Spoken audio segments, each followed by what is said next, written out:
राम का नाम सदा सुखदाई। जो लोग ईश्वर का नाम लेते हैं, प्रभु का नाम लेते हैं, उन्हें अंदर बाहर किसी चीज की कमी तो क्या आनी थी, बल्कि कभी महसूस भी नहीं होता। राम नाम एक अलौकिक टॉनिक है। जो भी इसे लेता है वो खंडों ब्रह्मांडों की सैर करता है। इस धरती पे जिंदगी जीने का मजा ही उसे आता है।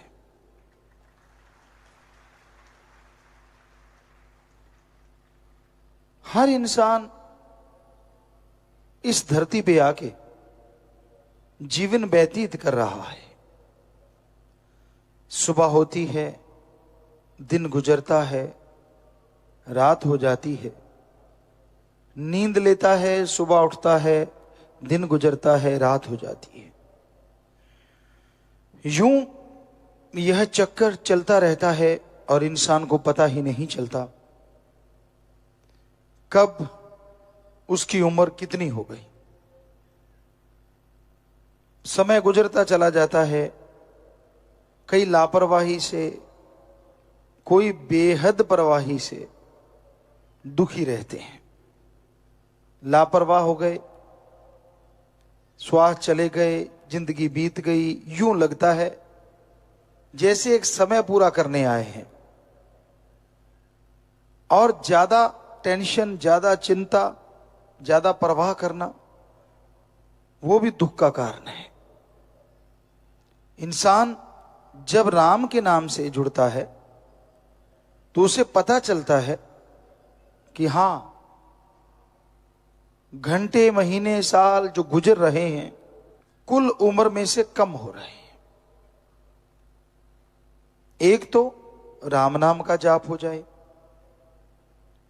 ताकि जिंदगी का जो मकसद है, जो कर्तव्य है मनुष्य शरीर का, वो पूरा हो। दूसरा, मनुष्य शरीर के जो कर्तव्य हैं उनका निर्वाह करते जाओ। जो भी रिश्ते नाते आपके हैं उनके प्रति वफादार बनके, उनके प्रति जिम्मेदारी समझते हुए उन्हें पूरे करते चलो। फिर जो दिन गुजरे खुशी से गुजारो। अरे जो दिन आज गुजर रहा है वो आपकी लाइफ में, जिंदगी में दोबारा आने वाला नहीं है। हर दिन आपके लिए कुछ ना कुछ नया है और हर दिन जो गुजर गया वो लौट के आने वाला नहीं है। आप देखिए आपके बचपन के वो दिन आज भी आप याद करते होंगे। क्या वो लौट के आए?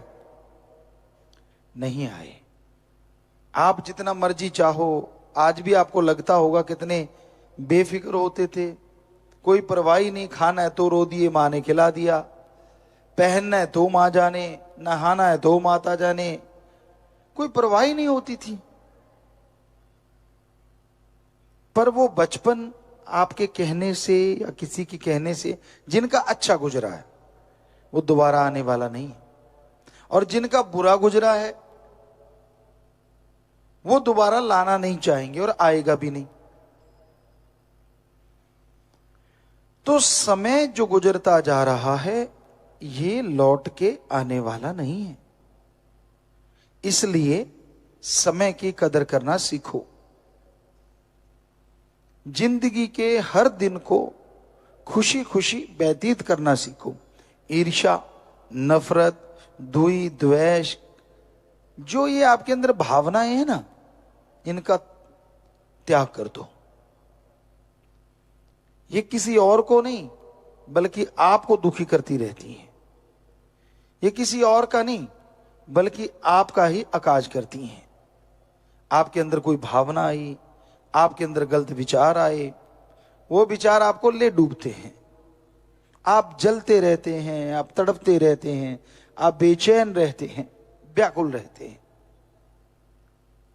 क्योंकि गलत भावना से कुछ फायदा होने वाला नहीं है,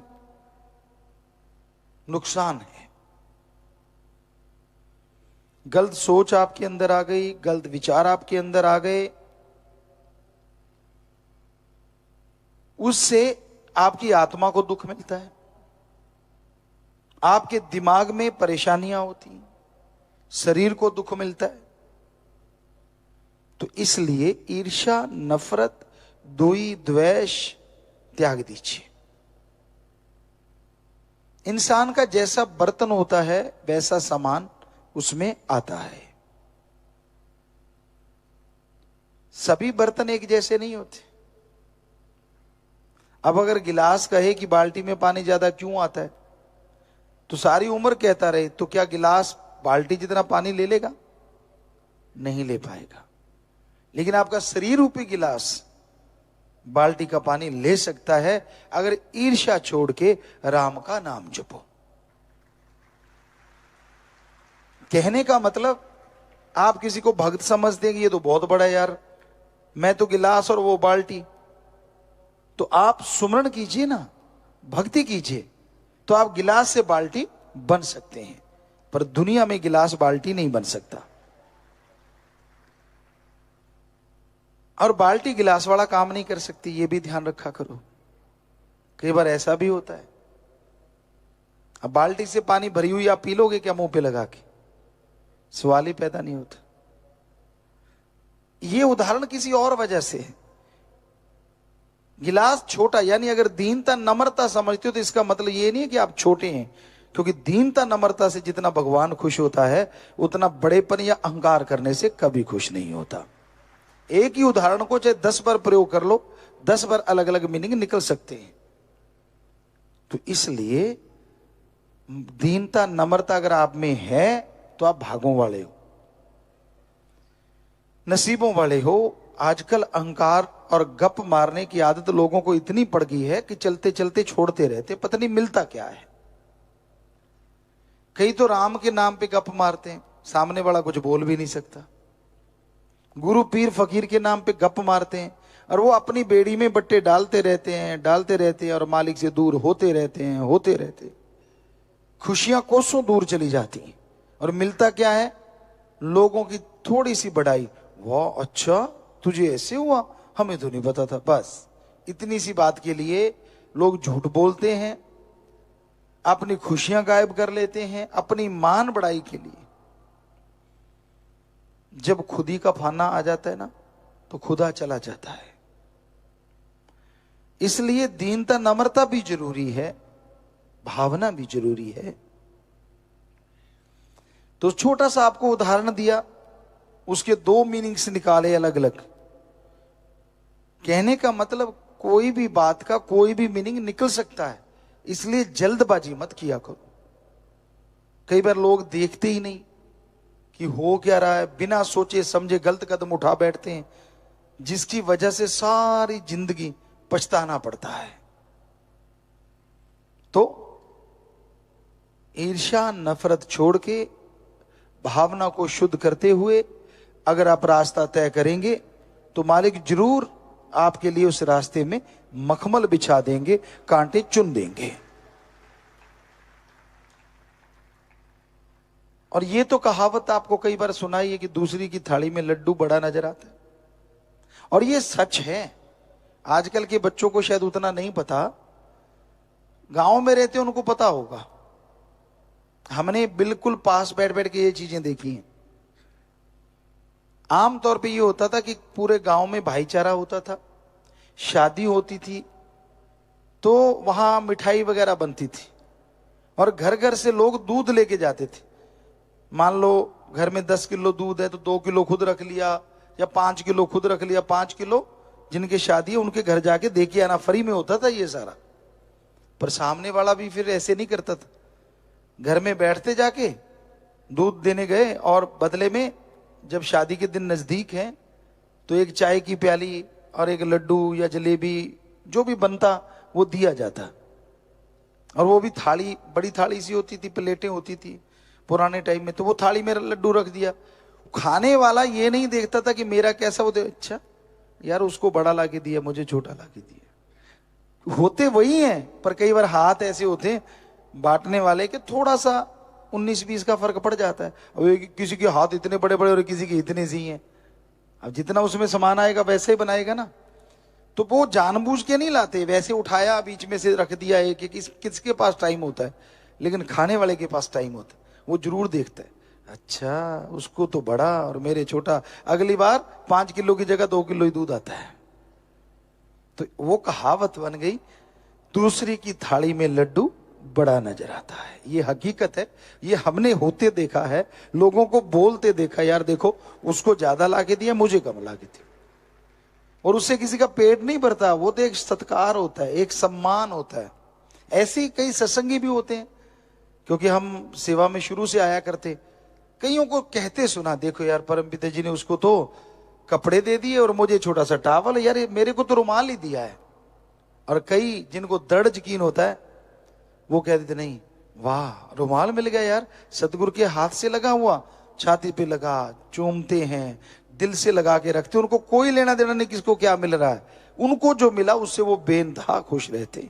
और जो दूसरों की ईर्ष्या कर करके वो अपने वाली जो खुशियां सतगुरु ने बख्शी है वो सारी गवा के चले जाते हैं। ये सच्चाई है, ये वास्तविकता है। तो इसलिए ईर्ष्या नफरत नहीं करनी चाहिए किसी भी क्षेत्र में, चाहे वो रूहानियत का क्षेत्र है, चाहे दुनियादारी का क्षेत्र है, कोई भी क्षेत्र। आप अपने बर्तन के अनुसार सामान लेते हैं, और पीर फकीर एक खुशी में कुछ भी बख्श देता है तो वो समझो आपके लिए बेहद और बहुत बड़ी दात है। आप उसे लेते किस तरीके से हैं, आप उसे संभालते किस तरीके से, ये आप पे निर्भर करता है। तो इसलिए दृढ़ यकीन के साथ आगे बढ़ा करो। कुछ ऐसा घटित होता है कई बार इंसान के घर में या परिवार में, इंसान झिझकोड़ा जाता है, हिल जाता है जिसे कहते हैं, लेकिन कहते हैं ना भगवान कई बार कुछ ऐसा करता है और पीछे पता नहीं क्या छुपा होता है, पता नहीं क्या उसको देना होता है, ये तो राम जाने। या फिर ये भी हो सकता है कि उसके कोई भयानक कर्म जुड़े होते हैं जिसकी सजा उसे मिलती है, और अगर वो सत्संगी है, राम का नाम लेने वाला है, तो वो तेरा भाड़ा मीठा लागे कि मालिक तू जान, तेरा काम जान, मैं तो तेरा बच्चा हूं, मेरे लिए क्या सही है क्या गलत वो तो तू जानता है, अगर मेरे लिए ये सही है तो सतवचन, अगर वो सही है तो भी सतवचन। तो दृढ़ यकीन के साथ जो ऐसा करते हैं उनको कभी टेंशन नहीं आती, कभी दुख नहीं आता, कभी परेशानियां नहीं आती, और वो मालिक की खुशी में झोलियां भरते हुए जिंदगी गुजारते रहते हैं। धन धन सतगुरु तेरा ही आशा सभी साथ संगत जी से निवेदन है कि मेरा चैनल जरूर सब्सक्राइब करें जी। धन धन सतगुरु तेरा ही आसरा।